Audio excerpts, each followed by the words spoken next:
السلام علیکم ورحمۃ اللہ وبرکاتہ۔ بسم اللہ الرحمن الرحیم۔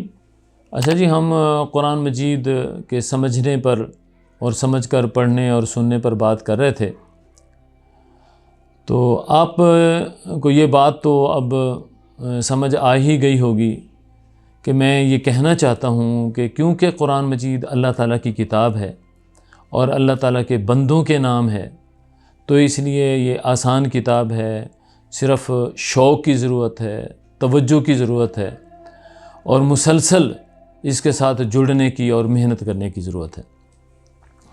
ہم نے سورہ فاتحہ کو سامنے رکھ کر، جو قرآن مجید کی مختصر ترین پہلی سورت ہے اور جس کو ہم نماز میں بھی بار بار پڑھتے ہیں، اس کے الفاظ پر غور کر کے یہ بھی سمجھنے کی کوشش کی تھی کہ پوری سورت کے اندر ایک دو لفظ کے علاوہ کوئی ایسا لفظ ہے ہی نہیں کہ جس کو ہم اردو کے اندر استعمال نہ کرتے ہوں۔ آپ کو یاد ہوگا کہ ہم نے ایاکا ایک ایسا لفظ تھا، ایاکا، اور یا نستعین، جو اگرچہ اردو میں استعمال تو ہوتا ہے لیکن کم استعمال ہوتا ہے۔ عام سادہ اردو جو ہے، جو میں اور آپ بولتے ہیں، اس میں شاید یہ لفظ استعانت استعمال نہیں ہوتا، ورنہ تو آپ شروع سے دیکھ لیں، حمد سے شروع ہوئی تھی بات، پھر اللہ تھا، رحمان تھا، رحیم تھا، مالک تھا، یوم کا لفظ آیا تھا، ایک دین کا لفظ، وہ تھوڑا سا ہمارے لیے اجنبی سا لگتا تھا۔ تو پوری سورت جو ہے اس کے اندر سارے الفاظ وہ تھے جو ہم اردو کے اندر استعمال کرتے ہیں۔ پھر ہم نے سورہ بقرہ کی چند آیات جو ہیں پہلی، ان پر بھی توجہ کی تھی اور اس میں بھی دیکھا تھا کہ بہت سارے الفاظ جو ہیں وہ ہمارے صرف توجہ ہماری چاہیے، ورنہ تو اردو کے اندر وہ ہم استعمال کرتے ہیں۔ اسی سلسلے کو آگے بڑھاتے ہیں۔ ویسے یہ جو زبان ہے نا جی، غیر زبان جو ہماری عام گھر میں بولی نہیں جا رہی ہوتی، اس کو سیکھنے کے والے سے ایک اور بات بھی میں آپ سے بہت سادہ سی بات کرنا چاہتا ہوں۔ یہ جو زبان کے قاعدے ہوتے ہیں، قانون ہوتے ہیں، جس کو ہم گرامر کہتے ہیں، فارمیشن آف لینگویج کہتے ہیں، تو ویسے تو عام طور پہ ہم پہلے گرامر پڑھنا شروع کر دیتے ہیں کہ گرامر مجھے آ جائے گی تو مجھے جو ہے زبان بھی آ جائے گی۔ لیکن آپ کبھی سوچیں کہ انسان کا بچہ جو ہے وہ جو زبان سیکھتا ہے تو پہلے قاعدے قانون سیکھتا ہے یا پہلے اس کو زبان آتی ہے؟ گھر میں آپ کے بچے ہوں گے، کسی کا بھائی ہوگا، کسی کا بھتیجا بھانجا ہوگا، ذرا آپ کی اس کی عمر دیکھیں کہ جب وہ زبان سیکھنا اور سمجھنا شروع کرتا ہے نا، ذرا 1 سال کا بچہ، 1.5 سال کا بچہ، 2 سال کا بچہ، اس کو جو ہے اپنی جو مادری زبان ہے اس کے اندر پورا محاورہ ہوتا ہے، اس کو پوری سمجھ میں آ رہی ہوتی ہے، تو وہ کیسے سیکھتا ہے؟ اور میں کہتا ہوں کہ اگر قرآن کے حوالے سے میں اور آپ بچہ بن جائیں نا، تو بہت آسانی کے ساتھ قرآن مجید آپ سمجھ سکتے ہیں۔ وہ کیا کرتا ہے؟ وہ توجہ کے ساتھ سنتا ہے۔ ظاہر ہے اس کو پڑھنا تو نہیں آتا، وہ بہت توجہ کے ساتھ سنتا ہے اور کوئی ایک لفظ، ٹھیک ہے، اس کو جو ہے نا جی کوشش کر کے سیکھ لیتا ہے، یعنی اس کو پروناؤنس کرنا سیکھ لیتا ہے، معنی شانی نہیں سیکھتا، پروناؤنس کرنا، بولنا سیکھ لیتا ہے، اور اس کے بعد اس کو صبح سے شام تک وہ جو نیا لفظ ہوتا ہے، پھر اس کا شوق دیکھیں کہ اپنے ہر جملے کے اندر وہ لفظ استعمال کرتا ہے۔ بعض دفعہ وہ لفظ درست بول بھی نہیں رہا ہوتا لیکن اسی کو استعمال کرتا ہے، اور وہ دوسری بات یہ ہے کہ بے دھڑک، بے جھجک وہ اس کا استعمال کرتا ہے نا۔ تو اگر آج ہم یہ بھی ایک ٹپ لے لیں، ٹھیک ہے، ایک جو ہے نا جی اپنے ذہن کے اندر بٹھا لیں کہ قرآن مجید کے، ٹھیک ہے، کسی ایک لفظ کو ہم نے توجہ کے ساتھ دیکھنا ہے، ٹھیک ہے، پروناؤنس کرنا، ناظرہ پڑھنا ہمیں ویسے ہی آتا ہے، ٹھیک ہے، اور اس کو جو ہے نا جی بار بار دیکھنا ہے قرآن مجید میں نا کہ یہ کہاں کہاں استعمال ہوا ہے، تو انشاءاللہ بہت آسانی کے ساتھ ہم قرآن مجید جو ہے نا جی اس کے اندر ہماری دلچسپی بڑھے گی اور اس کا ترجمہ جو ہے وہ سمجھ میں آنے لگے گا۔ یہ بات میں پھر دوبارہ دہرانا چاہتا ہوں کہ قرآن مجید کے مترجم ہم نہیں بننے جا رہے، اور ہماری اس جو ہے سیریز کا بالکل یہ مقصد نہیں ہے کہ اس کے ذریعے سے ہم قرآن کا ترجمہ کرنا سیکھ لیں، بلکہ قرآن مجید کا ترجمہ جو ہے اس کے معنی سمجھنے کے لیے ہم یہ کلاس کر رہے ہیں نا۔ تو بعض دفعہ یہ ہوتا ہے کہ قرآن مجید تھوڑا سا پڑھنا آ گیا، سیکھنا ہو گیا، تو پھر وہ مفکر بن جاتا ہے، وہ مفتی بن جاتا ہے، وہ ہر کسی کے اوپر جو ہے نا جی پھر اعتراض کر رہا ہوتا ہے کہ یہ قرآن میں یہ لکھا ہے تو قرآن میں وہ لکھا ہے۔ تو میں یہ سمجھتا ہوں کہ ہم اس اپنی سیریز کے ذریعے اپنی ذات کو توجہ کا مرکز بنائیں، اپنی ذات کو، کہ مجھے قرآن مجید پڑھنا ہے، اپنے لیے پڑھنا ہے، تاکہ میں اپنے رب کا پیغام، اپنے رب کی باتیں، اپنے رب کی پیار بھری باتیں جو ہیں ان کو سنوں، ان کو سمجھوں، ان میں سے جو میرے کرنے کے کام ہیں وہ میں کروں، جن کاموں سے میرے اللہ نے، میرے پیارے اللہ نے، میرے رحم کرنے والے اللہ نے منع کیا ہے، ان سے میں بچنے کی کوشش کروں۔ اسی طرح میرے رب نے، ٹھیک ہے، میرے خالق نے، مجھے جو پرورش کرنے والا رب جو ہے، اس نے اگر کوئی مثال دی ہے وہ مثال میں سمجھوں، ٹھیک ہے، اور اس سے سبق حاصل کروں۔ کوئی تاریخ بیان کی ہے، کوئی مجھے جو ہے دائیں اور بائیں کی چیزوں کو دیکھنے کے لیے، غور کرنے کے لیے کہا ہے، کچھ قوموں کے حالات بیان کیے ہیں، کوئی مستقبل کی بات کی ہے، تو ان ساری چیزوں کو میں اپنے لیے پڑھوں اور اپنے لیے سمجھوں۔ کیونکہ جب انسان جو ہے نا جی اپنے اوپر توجہ نہیں کرتا تو وہ ایک وہ تنقید کرنے والا فرد تو بن جاتا ہے، نیگیٹیویٹی اس کے اندر بہت زیادہ آ جاتی ہے، لیکن وہ جو ہے تحریر سے اپنے لیے کچھ سبق حاصل نہیں کر سکتا۔ تو یہ ابتدائی باتیں میں نے کر لی ہیں آپ کے ساتھ۔ اب آ جائیں قرآن مجید کی اسی دوسری بات، سیکھنے سکھانے پر۔ دیکھیں، قرآن مجید کو سیکھنے اور سکھانے میں دو ہی اہم کام ہیں، ایک آپ کا خود اس کو پڑھنا اور ایک اس کو سننا۔ پڑھنا بھی آپ کا بہت توجہ کے ساتھ ہونا چاہیے اور اس کا سننا بھی بہت توجہ کے ساتھ ہونا چاہیے۔ اور اردو بولنے اور سننے والے جو ہیں وہ اگر تھوڑی سی توجہ دیں گے اور شوق کے ساتھ اس کو سنیں گے اور پڑھیں گے تو چند ہی دنوں کے اندر اتنی دلچسپی پیدا ہو جائے گی کہ آپ کو جو ہے نا جی دنیا کی ہر تحریر چھوٹی، ہیچ، کمتر نظر آئے گی قرآن کے مقابلے میں، اور ہر تحریر جو ہے جو قرآن سے اخذ شدہ نہیں ہے اور وحی سے اخذ شدہ نہیں ہے وہ قرآن کے برابر ہو بھی نہیں سکتی۔ یعنی ہم تو بلیورز ہیں نا جی، اللہ اور اس کے رسول اور کتاب کو ماننے والے ہیں، تو ہم تو یہ ماننے کے لیے بھی تیار نہیں ہیں کہ قرآن مجید کے مقابلے میں، اس کے علم کے مقابلے میں، اس کی معلومات کے مقابلے میں کوئی اور کتاب بھی ہے۔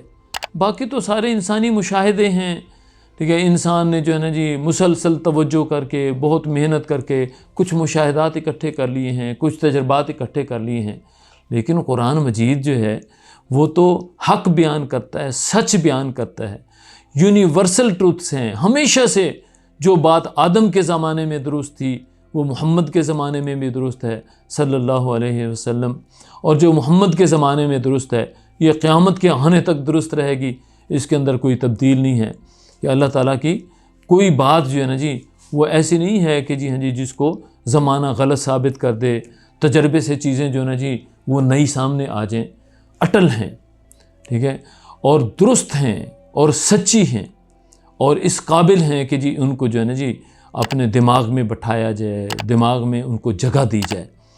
تو اب اپنے اصل موضوع کی طرف، یہ میں اس لیے ساری باتیں کہہ دیتا ہوں کہ جب تک انسان کو اس کتاب کی اہمیت، ٹھیک ہے، اس کتاب کے پیار اور محبت، اس کا شوق انسان کے اندر نہیں بیٹھے گا تو یہ جو دوری ہے نا جی ہماری، کہ جو ہی ہم قرآن کو پڑھنے بیٹھتے ہیں تو ذہن پہ آ جاتا ہے کہ جی ہاں جی یہ تو اس میں تو میرے دلچسپی کا کوئی سامان شاید نہیں ہے، مجھے تو یہ بات سمجھ نہیں آ رہی، تو اس لیے پھر وہ ناظرہ کی طرف تو بس متوجہ رہتا ہے، اور وہ بھی اللہ ماشاء اللہ۔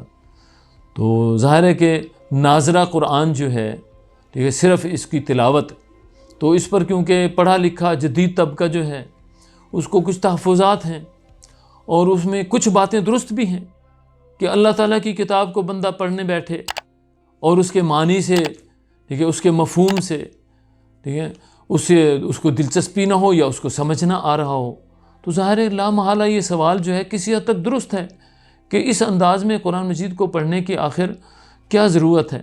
لیکن میں اس کی تفصیلات میں نہیں جاتا، تو آپ کی اس بات سے تو مجھے اتفاق ہے کہ قرآن مجید کو جو ہے سمجھ کے توجہ کے ساتھ پڑھنا چاہیے، لیکن اس کو بے سوچے سمجھے اور بغیر سمجھے جس طرح ہم پڑھتے ہیں تو اس پر میں کوئی زیادہ گفتگو نہیں کرنا چاہتا، کیونکہ یہ میرا موضوع نہیں ہے۔ تو میرا مخاطب نوجوان ہیں، نوجوان پہلے ہی پریشانی کا شکار ہیں کہ مذہب کے نام پر، مذہب کی کتابوں کے نام پر لوگوں کو جو ہے نا جی بے سوچے سمجھے پڑھنے پر لگا دیا گیا ہے۔ تو اس لیے میں بھی اگر اس پر کوئی مزید بات کروں گا تو مزید الجھنوں کا شکار ہو جائیں گے۔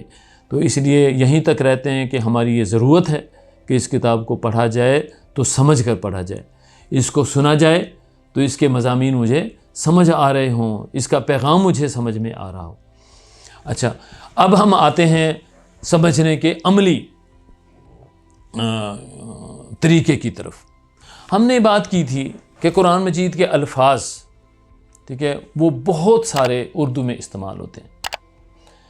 ذرا اس کا تجزیہ بھی کر لیتے ہیں۔ قرآن مجید میں عام طور پر 80,000 کے قریب الفاظ جو ہیں نا جی وہ استعمال ہوتے ہیں، ٹھیک ہے، کم و بیش۔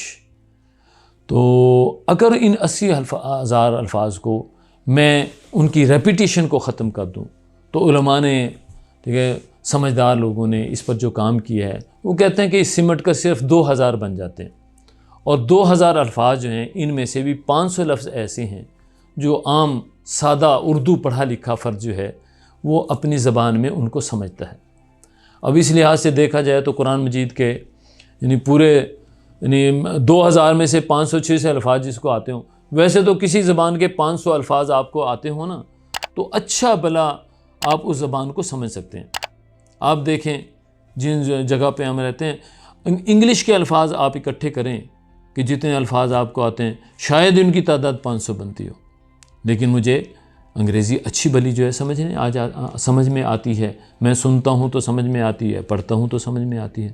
تو قرآن مجید کے اتنے سارے ذخیرے سے میں واقف ہوں، لیکن صرف توجہ نہ ہونے کی وجہ سے، شوق نہ ہونے کی وجہ سے اور ضرورت کا احساس نہ ہونے کی وجہ سے مجھے یہ سمجھ نہیں آتا۔ تو قرآن مجید کا میں جو ہے سورہ آل عمران اس کی چند آیات، کل پہ ہم نے سورہ بقرہ کی چند آیات سامنے رکھی تھی، آج سورہ آل عمران کی ابتدائی آیات۔ یہ میں کیوں کر رہا ہوں؟ اس لیے کہ ایک ایک سورت لے لیتے ہیں، اس کا تھوڑا سا حصہ جو ہے نا جی اس پر غور کر لیتے ہیں۔ اعوذ باللہ من الشیطان الرجیم، بسم اللہ الرحمن الرحیم۔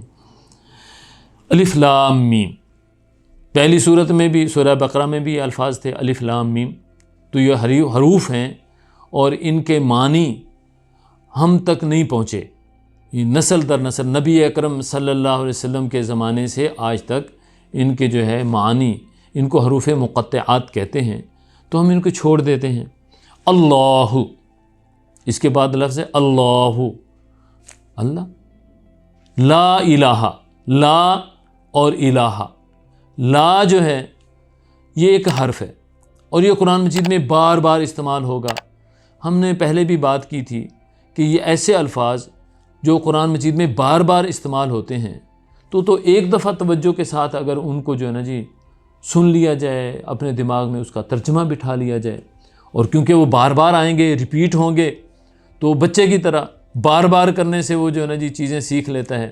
تو ہم بھی اس لا کو اب اپنے ذہن میں، اس دن بھی ہم نے بات کی تھی، آج پھر اس لفظ کو ذہن میں لے آئیں۔ ویسے تو اردو میں یہ بھی استعمال ہوتا ہے، ٹھیک ہے، لا یعنی، ٹھیک ہے، بے معنی الفاظ کو کہتے ہیں لا یعنی، جس کے کوئی معنی نہیں ہوتے، تو لا کا مطلب ہے نہیں۔ تو اللہ اردو میں استعمال ہونے والا لفظ ہے، لا جو ہے اردو میں استعمال تو ہوتا ہے، لیکن اگر میں یا آپ میں سے کوئی فرد یہ سمجھتا ہے کہ یہ لفظ میں نے تو اردو میں اس طرح نہیں پڑھا، تو آج اس کو یاد کر لیں کہ لا کے معنی ہے نہ، نفی کے لیے استعمال ہوتا ہے لا۔ الہ، الہ جو ہے یہ بھی ہم بلیورز تو جانتے ہیں، معبود کو کہتے ہیں، ایسی ہستی کو کہتے ہیں، ٹھیک ہے، جس نے تخلیق کیا ہو، جو مالک ہو، جو حکم دے سکتا ہو، اور یہ لفظ اللہ کے لیے استعمال ہوتا ہے۔ تو حقیقی اگر الہ مانا جائے تو وہ صرف اللہ تعالیٰ کی ذات ہے۔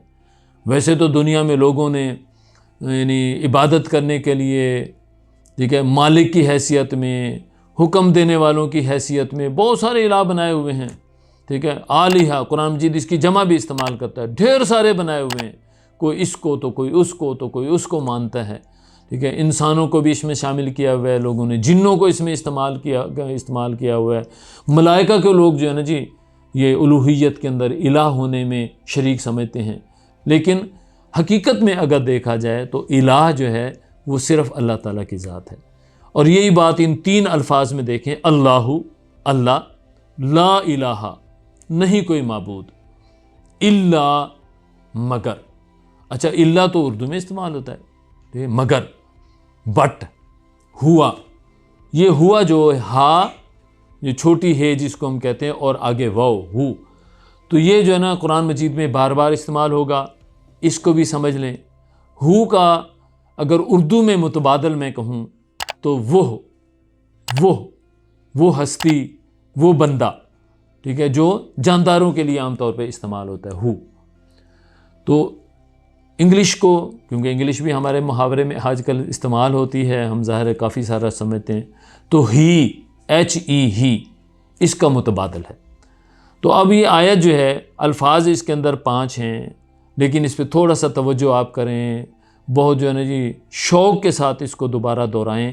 اللہ، اللہ، لا الہ، نہیں معبود، الا مگر، ہوا، وہی۔ تو یہ جملہ تو یہ اس طرح بھی اردو میں لکھا جا سکتا ہے کہ اللہ کے سوا کوئی معبود نہیں، لیکن جس انداز میں قرآن مجید نے بیان کیا ہے، ظاہر ہے اللہ تعالیٰ کا کلام ہے، کیا کمال کا انداز ہے کہ لا الہ الا ہو، ٹھیک ہے، لا الہ الا ہو، اللہ، اللہ ہے نا جی، کتنا زور پایا جاتا ہے، اللہ، لا الہ، نہیں معبود، الا ہو، مگر وہی، مطلب ہے کہ اس کے علاوہ اور کوئی ہے ہی نہیں کہ جس کو معبود مانا جائے، جس کو مالک مانا جائے، جس کو خالق مانا جائے، جس کو حاکم مانا جائے۔ تو الہ میں تشریح کے طور پر اگر جائیں تو اس میں مالک ہونا، خالق ہونا، حاکم ہونا مراد ہے، ٹھیک ہے۔ اور ویسے اس کا ہم ترجمہ ایک لفظ سے اگر کریں تو معبود کا ترجمہ کرتے ہیں کہ اللہ، نہیں ہے کوئی معبود مگر وہی، الحی القیوم، اس کو ہم پڑھتے ہیں الحی القیوم۔ حی حیات سے ہے، زندگی، زندگی، ٹھیک ہے، زندہ، اور قیوم قائم سے ہے۔ اردو کے الفاظ جو ہیں، میں گرامر میں اور تفصیلات میں جائے بغیر براہ راست آپ اردو کو اور عربی کے ان الفاظ کو، ٹھیک ہے، سمجھنے کی کوشش کریں۔ الحی القیوم، زندہ اور قائم رہنے والا، ہر وقت، ٹھیک ہے، جس کی جو ہے زندگی نہ اس کی کوئی ابتدا ہے نہ کوئی اس کی انتہا ہے، اور اسی طرح قائم، ہر وقت جو ہے نا جی قائم، موجود، زندہ جاوید آپ اس کو کہہ لیں۔ نزل علیک الکتاب، نزل، اب یہ نزل، اس کو جو ہے نا جی ترکیب کیا ہے اس پر تو ہم بعد میں جائیں گے، لیکن یہ نازل کرنا، نزول ہونا، ٹھیک ہے، تو یہ اردو میں استعمال ہوتا ہے، اللہ نے کتاب کو نازل کیا، ٹھیک ہے، یہ اللہ کی طرف سے نزول ہوا ہے، تو یہ لفظ استعمال ہوتا ہے نزل، ٹھیک ہے، اس نے نازل کیا ہے، علیک، آپ پر۔ اچھا، نزل، یہ اس کی اصلاح کر لیں، نزل، یہ جو نا ہم بعد میں کریں گے، گرامر میں جائیں اس کو، تو نازل ہونا، یہ یاد رکھیں کہ اس کے اندر لفظ ہے نازل ہونے کا۔ علیک، یہ علیک ایک لفظ ہے، ٹھیک ہے، لیکن اس کے 2 حصے ہیں، ایک ہے علی اور ایک کاف، اکیلا کاف۔ اب یہ دیکھیں صرف اکیلا کاف جو ہے نا جی، یہ بھی عربی کے اندر بہت بڑے معنی رکھتا ہے۔ یہ کاف بار بار آئے گا یہ بھی، اور اس کو بھی اسی طرح ان حروف میں، ان الفاظ میں شامل کر لیں کہ جس کو ہم نے یاد کرنا ہے اور یاد رکھنا ہے، اور اس کے معنی ہیں آپ۔ جب ہم احترام کے ساتھ بات کریں تو آپ اس کو کہتے ہیں اردو کے اندر، اور اگر ویسے کہیں تو تو یا تم۔ تو الا کا مطلب ہو گیا اوپر، پر، تو الا حاضل قیاس اردو کے اندر ہم بولتے ہیں، ٹھیک ہے، الا حاضل قیاس، اسی پر قیاس کرتے ہوئے، تو پر، ٹھیک ہے، الا، تو علیہ کا، آپ پر، کیونکہ یہ قرآن مجید میں جب کا لفظ استعمال ہوتا ہے اور اللہ تعالیٰ کہہ رہا ہوتا ہے تو ظاہر اس میں عام طور پر نبی محمد الرسول اللہ صلی اللہ علیہ وسلم مراد ہوتے ہیں۔ ویسے تو یہ کبھی کسی اور فرد کے لیے بھی استعمال ہو جاتا ہے، تو وہ تو سیاق و سباق میں وہاں پہ جہاں پہ استعمال ہوا ہے وہیں پہ اس کو ترجمہ سمجھ میں آتا ہے، لیکن یہاں یہ کیونکہ قرآن کی بات ہو رہی ہے، نازل کرنے کی بات ہو رہی ہے، تو یہاں پہ علیہ کا، آپ پر، الکتاب، الکتاب۔ اچھا، کتاب اردو کا لفظ ہے، یہ الف لام جو ہے نا جی اس کے ساتھ لگا ہوا ہے۔ کل بھی ہم نے بات کی تھی، عربی کے الف لام کو سمجھنے کے لیے اگر آپ انگلش کا لفظ THE ٹھیک ہے، اس کو آگ تھوڑا سا توجہ کریں تو الف لام اور یہ THE یہ کسی حد تک متبادل ہیں.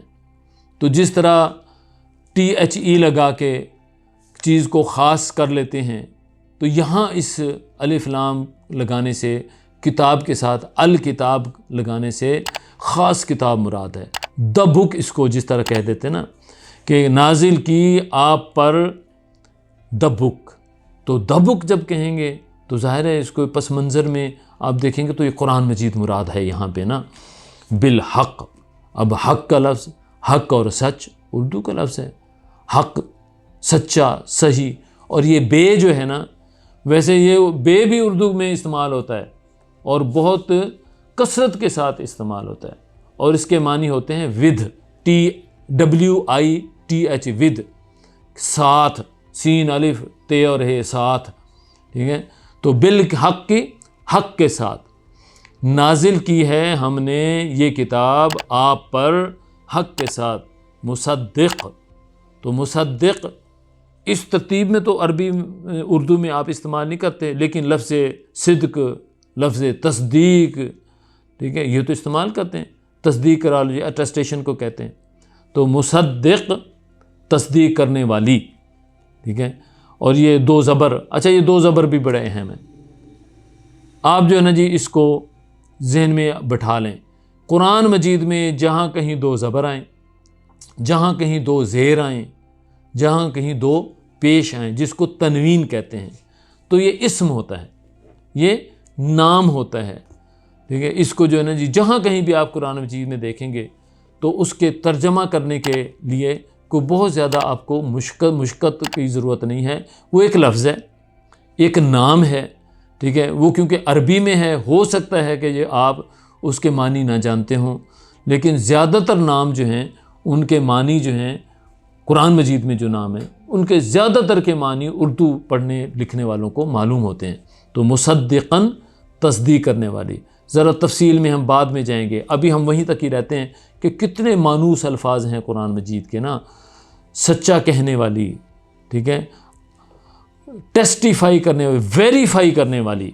لما یہ نیا لفظ ہے، ویسے لام تو اردو میں استعمال ہوتا ہے، للہ فی اللہ ہم کہتے ہیں. ما جو بین یدیہ جو اس وقت موجود ہے، قرآن کے وقت جو کچھ موجود ہے. وَأَنزَلَ اس کو بھی فی الحال چھوڑ دیتے ہیں، جب ہمارا تھوڑا سا پریکٹس ہو جائے گی تو پھر ہم اس کی طرف آئیں گے، ان حروف کی طرف. وَأَنزَلَ التَّوْرَاةَ وَأَنزَلَ، ٹھیک ہے، نازل ہونا. ٹھیک ہے، یہاں سے یہ انزلہ بنا، کیسے بنا یہ تھوڑا سا آگے چل کے ہم سمجھیں گے. التوراۃ، تورات، اور تورات کے ساتھ الف لام لگا. ٹھیک ہے، کیا خوبصورت ہے. الف لام جہاں لگا ہو تو اس کو بھی سمجھ لیں یہ بھی نام ہے. والانجیل، اور انجیل یہاں بھی الف لام لگا. تو اب اسم کو، نام کو قرآن مجید میں پہچاننے کے لیے دو نشانیاں ہمارے پاس آ گئیں، اور اس کو جو ہے نا جی ہم بار بار ریپیٹ بھی کرتے رہیں گے. ایک ہے دو زبر، دو زیر اور دو پیش. ٹھیک ہے، تنوین جہاں کہیں بھی لگی ہوئی ہو قرآن مجید میں آئے تو اس کو سمجھیں کہ یہ کوئی نام ہے.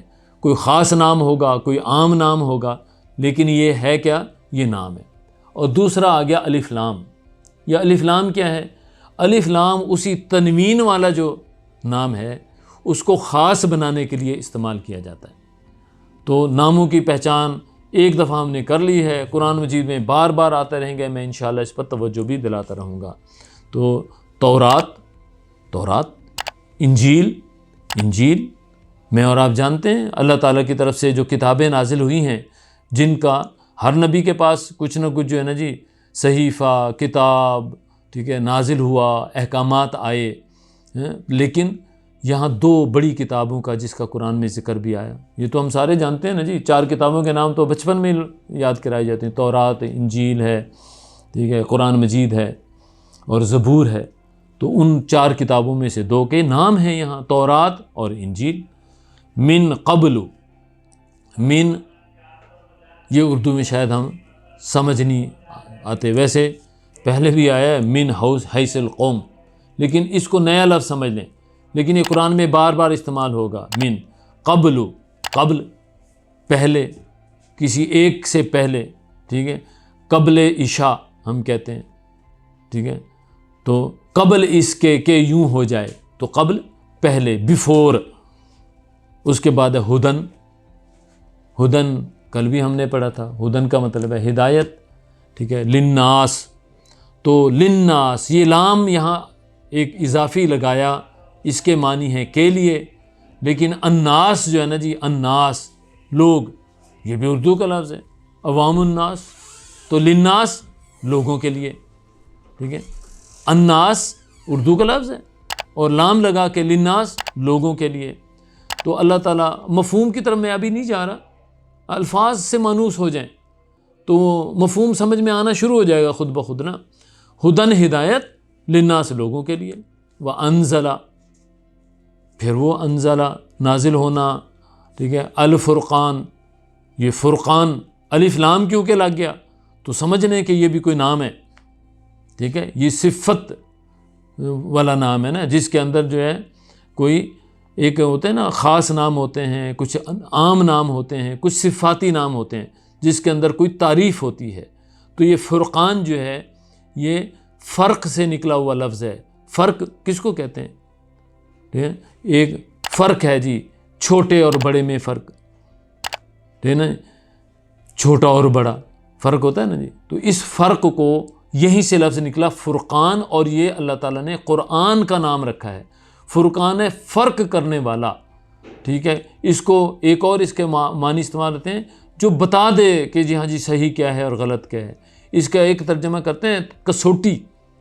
وہ کسوٹی اب ایک اردو کا ویسے تو لفظ ہے، اور ہمارے یہاں اب کیونکہ اس کو استعمال نہیں کرتے. یہ سونا پر رکھنے کا ایک پتھر ہوتا ہے، سونے کو اس کے اوپر رگڑیں تو پتہ لگ جاتا ہے کہ سونا اصلی ہے کہ نقلی ہے، اور نقلی ہے تو کتنا نقلی ہے تو کتنا اصلی ہے. تو القرآن اور الفرقان، تو قرآن مجید کو اللہ تعالیٰ نے فرقان کہا ہے کہ یہ بالکل 2 اور 2 4 کی طرح، کسوٹی کی طرح آپ کو جانی کھرے اور کھوٹے کا بتا دیتی ہے، صحیح اور غلط کو بتا دیتی ہے. تو لفظ فرقان، اور الف لام لگ گیا تو اس کی خاص صفت بیان ہو گئی کہ یہ فرق بتاتی ہے کس چیز کا، صحیح اور غلط کا، جائز اور ناجائز کا، کرنا ہے کہ نہیں کرنا، کامیاب ہوں گے کہ ناکام ہوں گے، ٹھیک ہے، ہمیں فائدہ ہوگا کہ نقصان ہوگا، ٹھیک ہے، خار ہوں گے کہ عزت پائیں گے. تو یہ جو ہے نا جی چیزیں، ان کو بتانے والا جو ہے اس کو اللہ تعالیٰ نے فرقان کہا. انا، اس کے بعد لفظ ہے کہ انا. انا جو ہے نا جی ایک لفظ ہے، ٹھیک ہے، جو اردو میں استعمال نہیں ہوتا لیکن قرآن مجید میں یہ بار بار استعمال ہوتا ہے. تو اس کے اگر ہم ایک دفعہ اس کا ترجمہ ذہن میں بٹھائیں اور بار بار اس کو یاد کرتے رہیں کہ اچھا یہ تو پھر آ گیا ماشاءاللہ، اس صفحے میں بھی ہے تو اس میں بھی ہے، تو یہ یاد ہو جائے گا. انا کا مطلب ہوتا ہے اس میں کوئی شک نہیں ہے، بے شک، اس میں کوئی شک نہیں ہے، نو ڈاؤٹ، ٹھیک ہے، الٹیمیٹ ہے، فائنل ہے یہ بات. کیا آگے اللہ تعالیٰ کہتے ہیں الذین کفروا، الذین وہ لوگ، الذین یہ بھی لفظ بار بار استعمال ہوگا، WHO ہو، ٹھیک ہے، وہ جو اردو میں استعمال ہے نا، وہ بندہ، وہ جو، تو اس کے لیے استعمال ہوتا ہے الذین. تو الذین یہ زیادہ کے لیے استعمال ہوتا ہے، اور اگر اس کو ایک کے لیے استعمال کرنا ہو تو یہ نون نہیں ہوتا، پھر یہ ہوتا الذی. تو الذی وہ ایک، یعنی ہوگا تو ہو کے معنی میں ہی، لیکن وہ ایک، اور الذین وہ سارے. کفرو، تو کفر جو ہے نا جی ہم نے لفظ پڑھا ہوا ہے، تو کفرو کفر کرنے والے، بی آیات اللہ، بی دیکھیں انہی 3 آیات میں بی پھر آ گیا. بی کا مطلب ہے ساتھ، اور آیات، آیت اور آیات، آیت ایک اور آیات کافی ساری آیات، ٹھیک ہے.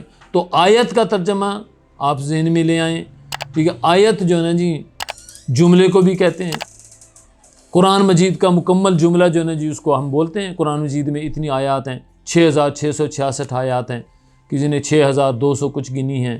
تو ظاہر ہے کہ جی کس کو آپ مکمل آیت کہتے ہیں اس کے حساب سے تعداد تھوڑی بہت کم زیادہ ہوگی. تو قرآن مجید کے جملوں کو بھی آیت کہتے ہیں، اللہ تعالیٰ کی طرف سے آئی ہوئی نشانیاں جو ہیں ان کو بھی آیات کہتے ہیں. تو آیت اور آیات، الذین کفروا بآیات، ٹھیک ہے، تو آیتوں کو اللہ پھر لفظ آ گیا. اللہ تو ہر بندہ، ہر مسلمان، ہر اردو بولنے والا وہ جانتا ہے کہ اللہ کے کیا معنی ہے. لہم، اب یہ لہم، یہ دو حروف مل کر جو نا لہم بنا. لا اور ہم جو ہے نا جی، اب اس کو بھی سمجھ لیں. ہم نے ہوا پڑھا تھا نا، ہوا، ابھی ہے اور وہ ہوا، اس کا ترجمہ تھا وہ، اور ہم یہ بھی وہ. اس میں پھر فرق کیا ہوا؟ ہوا ایک کے لیے استعمال ہوتا ہے، وہ ایک، اور ہم وہ سب. تو ہوا اور ہم، اب دیکھیں نا جی، دو چیزیں ہماری آ گئیں کہ ہوا ایک، وہ ہستی، وہ بندہ، اور ہم وہ سب. عذاب شدید، اب یہ عذاب کمال نہیں ہے قرآن مجید کا. اچھا یہ میں نے جو نا جی ویسے دیکھیں سورت کا آغاز نکال لیا، پہلے بھی سورہ بقرہ کا آغاز نکال لیا تھا. تو اب عذاب سزا کو کہتے ہیں، اور یہ عذاب ذرا سزا سے بڑا لفظ ہے قرآن مجید میں. یہ اس سزا کو کہتے ہیں جو اللہ تعالیٰ